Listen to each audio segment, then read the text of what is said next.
Hello and welcome to Women Reclaiming Their Health. I'm Coach Pam B, certified health and wellness coach, and I created the Women Reclaiming Their Health community because I wanted to see women win the war over their health despite their age, setbacks, and challenges. So, yes, we have another amazing guest with us joining us in the group this evening. So happy that you all are tuning in on the live. If you want to ask your questions, go ahead and drop them below, but just make sure you click the StreamYard link so that we can see your comment, and we will be getting to them as we move along. Let me go ahead and get into my disclaimer. Any information obtained from this group is not intended to be a substitute for professional care to treat, cure, prevent disease, or illness. Let me tell you about my amazing guest. Okay. See how excited she is? I just love it, right? She's more excited than I've ever seen anybody. But yeah, I love it. Yeah, no. The end of after working all day, she still got this energy. Y'all want to tune in, okay? Seriously, okay. Stephanie Willke has a master's degree in exercise physiology. She is a certified strength and conditioning specialist through the National Strength and Conditioning Association. She works in pharmaceutical research and is a personal trainer for a gym. She is the creator and coach for Strong Her, and that's HER, a strength training club for junior high and high school girls. She's also an amazing mother of a 10-year-old son and a 7-year-old daughter. And of course, she has lots more to share with you. So help me clap it up and welcome Stephanie Willke. Oh, thank you. Thank you. I'm so excited to be here.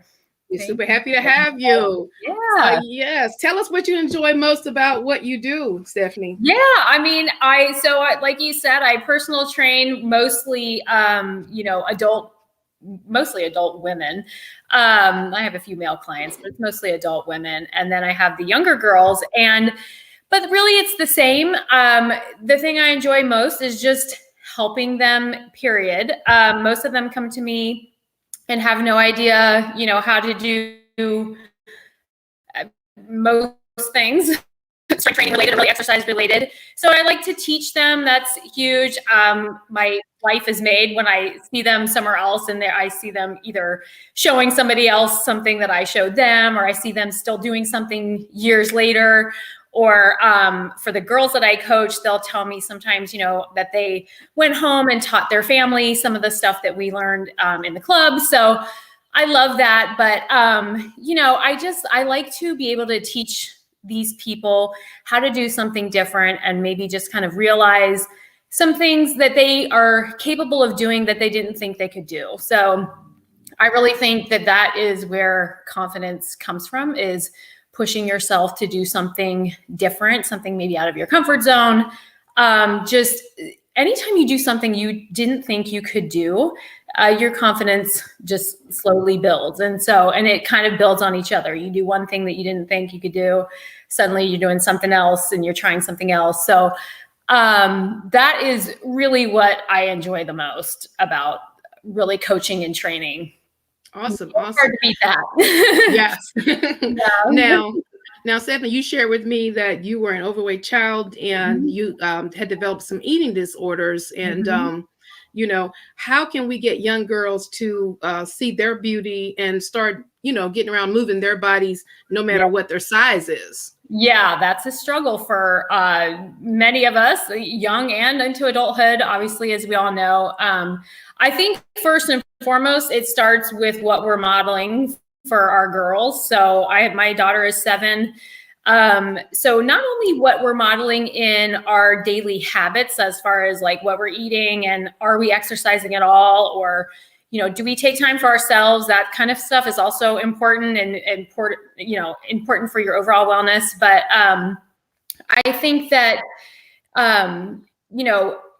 being cognizant of what we are doing, especially as far as there are a lot of mothers that may have their own struggles with their body or just their appearance in general, and without even realizing it, they may be in the mirrors, pinching and prodding areas that they may not be happy with, or even verbally commenting negatively about their own bodies. And, little eyes are watching and little ears are listening, and kids pick up on that. So I think that's the first thing we can do is just if you're doing that, kind of catch yourself before you're actually saying anything out loud or actively doing something in front of your children. So that's one way. I think too, just anything that we're trying to get our younger girls or kids to do, it needs to be fun. So it needs to be something that they want to do. So maybe not necessarily something that you love or you like to do, but something that they might like to do. So, and it really could be anything, especially when they're young. It's literally any movement at all. So you can even put on some music and in your house and have a dance party. You know, we've done that before in our house, I know. So just, you know, things like that, make it fun. I think another thing too is to, praise your children on things outside of their appearance. So instead of always telling your daughter that she's beautiful, which is important, I think you should still tell them that they're beautiful, but also tell them that they're smart and they're funny and they're kind. They have a kind heart.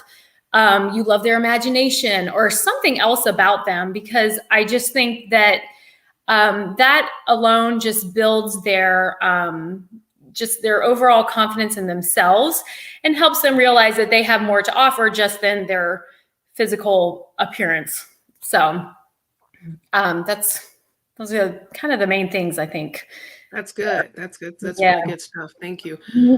Now, strength training. Let's get into that. Yeah. Okay. So I know you're a beast at strength training. So, you know, a lot of girls may say, "Hey, that's for boys. You know, I don't need to do that stuff." Right. You know, what types of conversations would you have with someone, you know, that is, you know, doesn't have a background in strength training and is, you know, younger?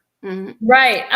For younger girls, I think, yeah, it's true. It is a little bit of a harder sell. I think that if you can at least try to help them learn a couple things. A lot of times with strength training in general, people are afraid of it, girls or women, because they're just intimidated overall by it, because they don't know what to do and they don't even want to go down that road.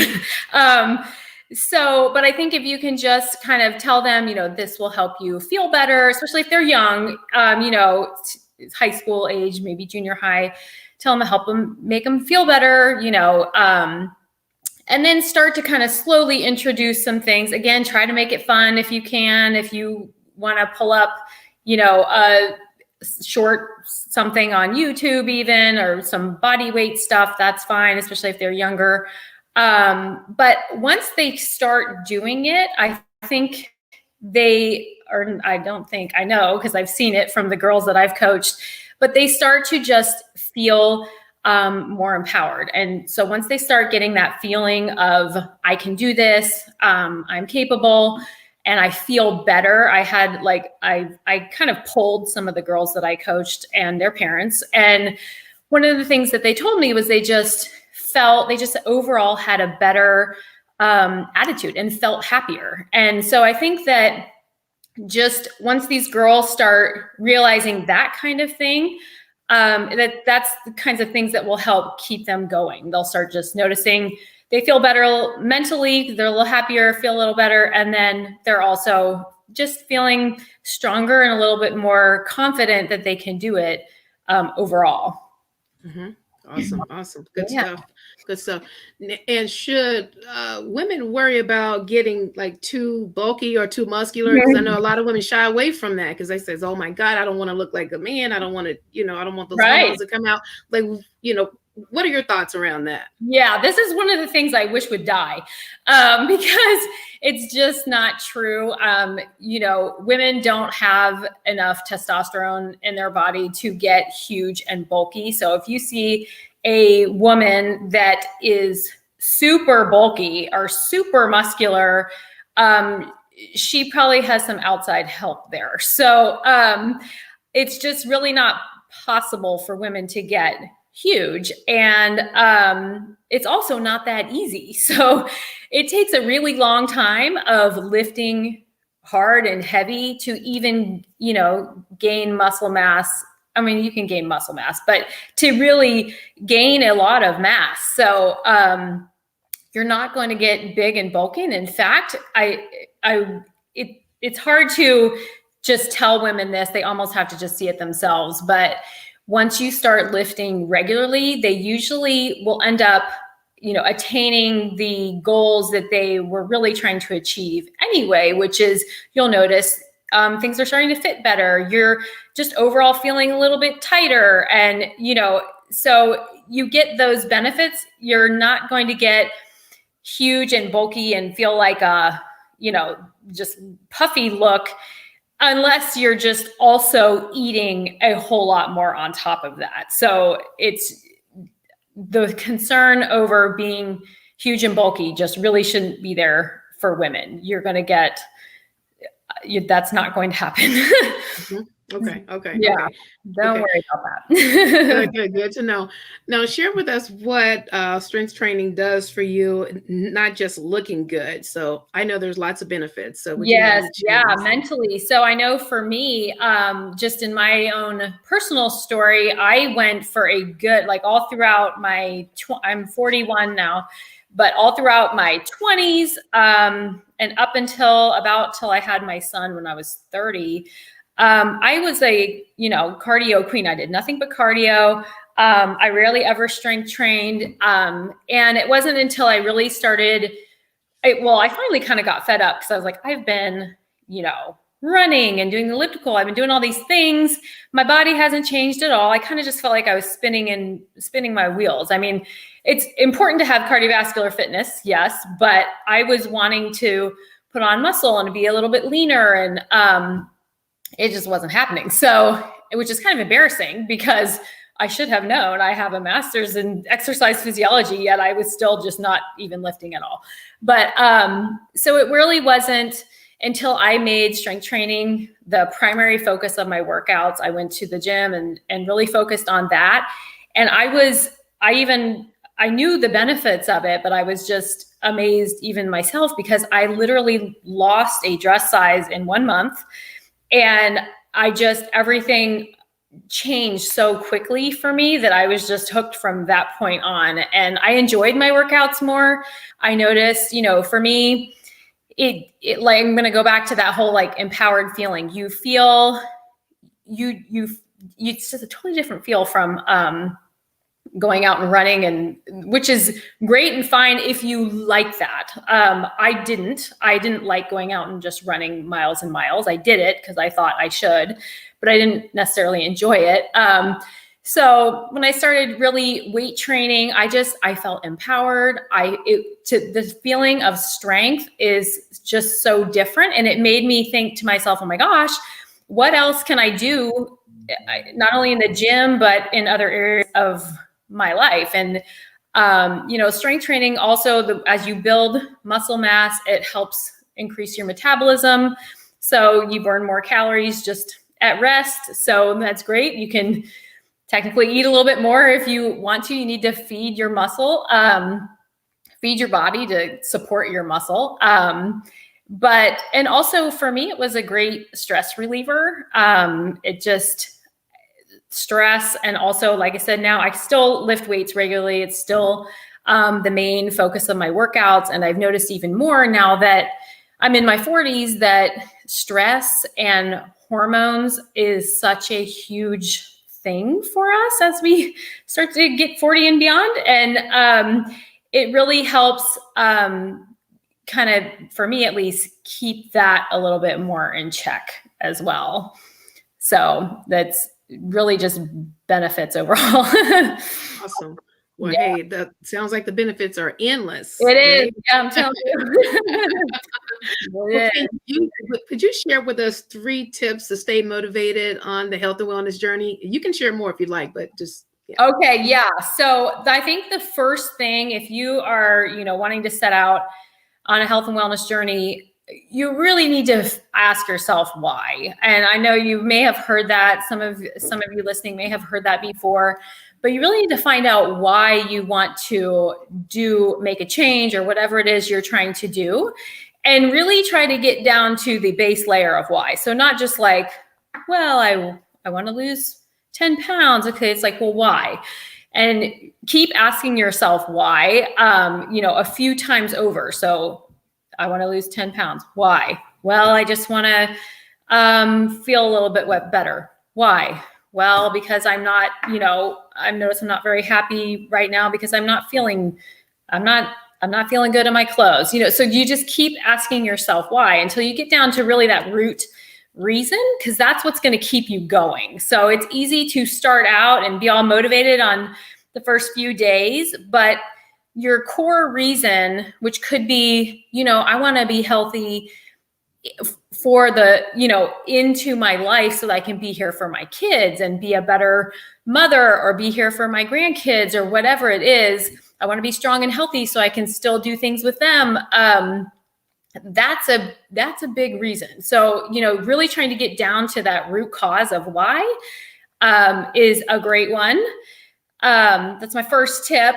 Another tip is to make it, if you set a goal for yourself, make it super easy. I think that a lot of people go wrong when they try to either overhaul every single thing that they're doing at once.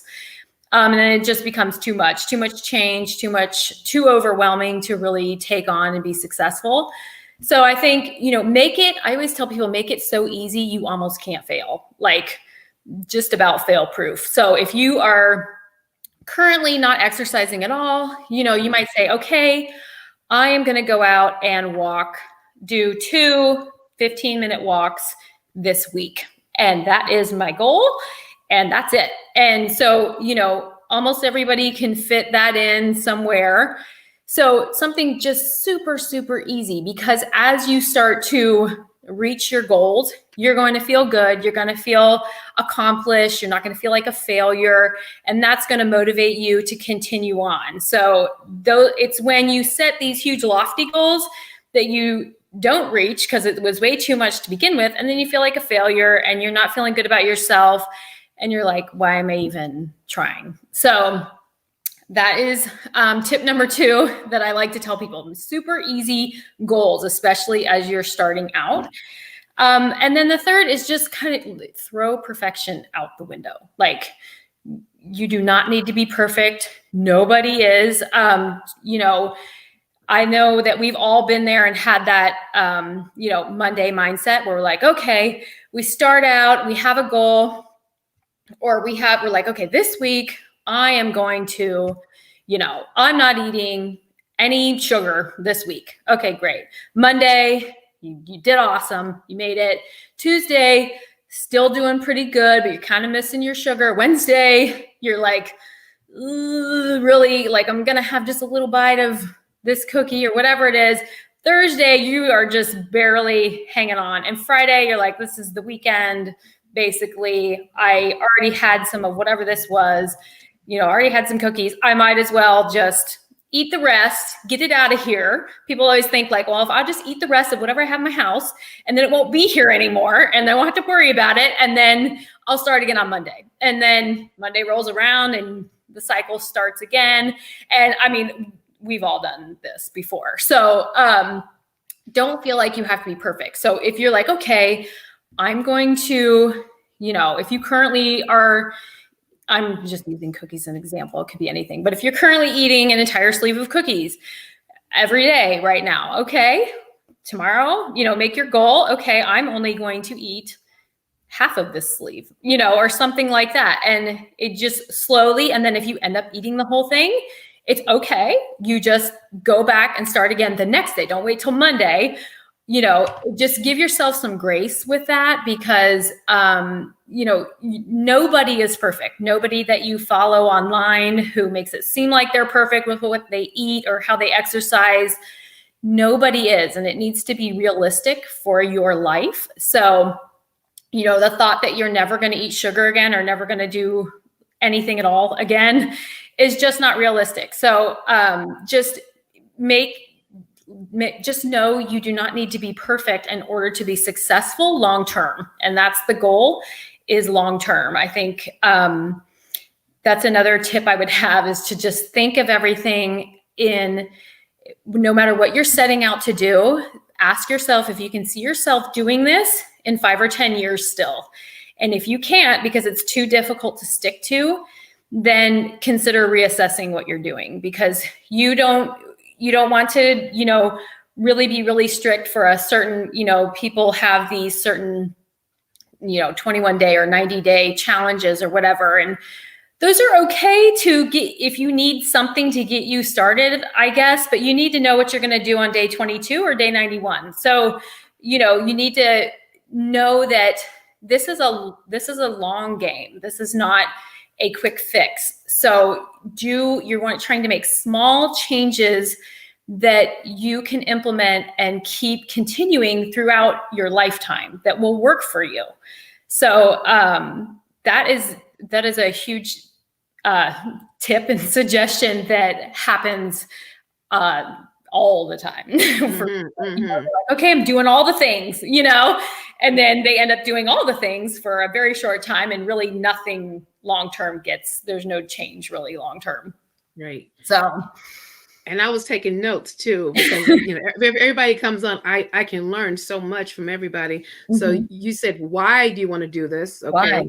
Yeah. Set a small goal, and then don't aim for perfection. Right. And be practical. Right. Yeah. Be practical. That's going to encourage consistency. Yeah. Make sure that whatever you're doing, it's something you can see yourself doing years from now still. It can still be doable and manageable for you and your lifestyle years from now, Awesome. So Awesome. Yeah.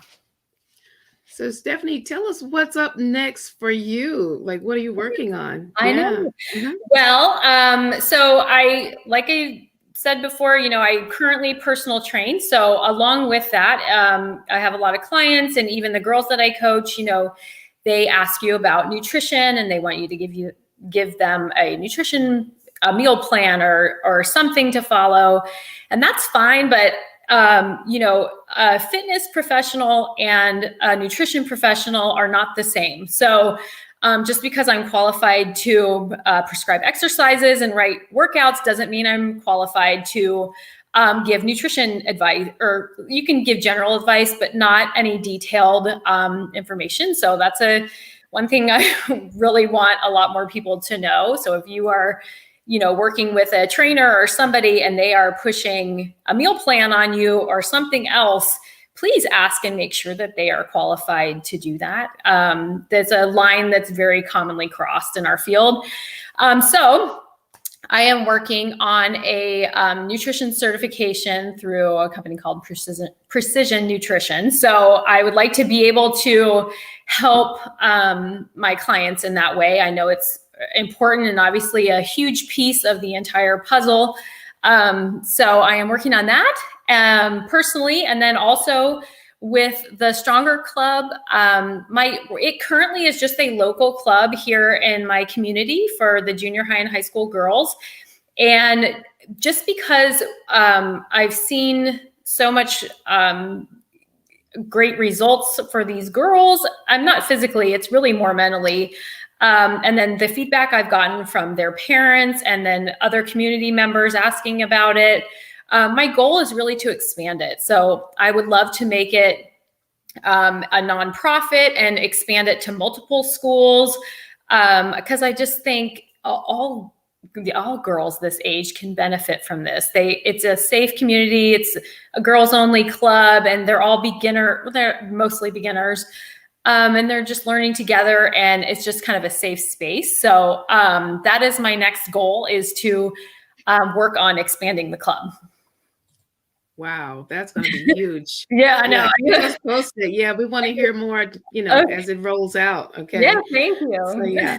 So if someone wanted to connect with you because of all the awesome things that you have coming forward, would they be able to message you or whatever? How would they do that? Yeah, Facebook. I'm on Facebook. It's I know you've tagged me in a few things. It's Stephanie Smith Willke on Facebook. On Instagram, I'm at Stephanie_Willke. Or I do have an account for the Stronger Club. So it's at Milford Stronger. So it's Strong Her. So either of those ways, email. I'm on email as well, but Milford Stronger at Yahoo. But yeah, probably the Facebook or Instagram accounts are probably the easiest way to connect with me. Sure, sure. Oh, Yeah. we have a question. Oh yeah, Yay! Someone is great. asking, what is the age group for the girls? Do you actually have an age group, or is it just like a grade category? It's really grade. So I have two separate groups. I've got a junior high group, so it's 7th and 8th graders. So they're 12 and 13, most of them, and then I have a high school group, so 14 to 18. Okay. Most of them are 17. I have a few 18-year-olds, but yeah. Okay. So, Okay. yeah. Someone is asking, could they? Yeah. So I guess they want to reach out to you. So I guess. Could you send her, because I know her schedule's pretty tight, guys. So could you message her, and she said she'll be happy to answer your questions that you have about details. Yeah. So yeah. Yes, yeah. that's great. Yes, Awesome. I would love to. Please reach out. I would love to connect, even to just questions about anything. Or I love talking about this stuff. Especially with women. I personally just have a soft spot here for women. I know I strongly believe in strength training for women, and not only just from school and learning the benefits there, but just from my own personal experience and how it just completely changed my mindset around myself and my body. And you just begin to view yourself a little bit differently and kind of appreciate, especially if you're somebody that has ever struggled with body image or anything like that. You really just start to view your body a little bit more for what it can do rather than just what it looks like. And that is a game changer. So yeah, please, anybody reach out to me. I'd love to connect. I love that. And there's probably all different sizes as well, right? Oh yeah, anybody can strength train. Oh, for sure. I mean, anybody. And it's important for everybody, regardless of your size or even your ability level, beginners. And I personal train a girl who's in her late 20s who has cerebral palsy. So, it's beneficial for everybody, and there's always something that you can do. So, yeah, definitely. Awesome. Mm-hmm. Awesome. Well, Stephanie, looks like we're wrapping up on the questions. So guys, if you got a couple questions, get them in there, because otherwise we're going to down, and you can keep the questions coming in the message group here, and we'll go ahead and get to those. But yeah, Stephanie, continued success to you and everything that you're doing and working on. So guys, thank y'all for tuning in. Health is so much. Yay. Yes, thank you, everybody. Bye.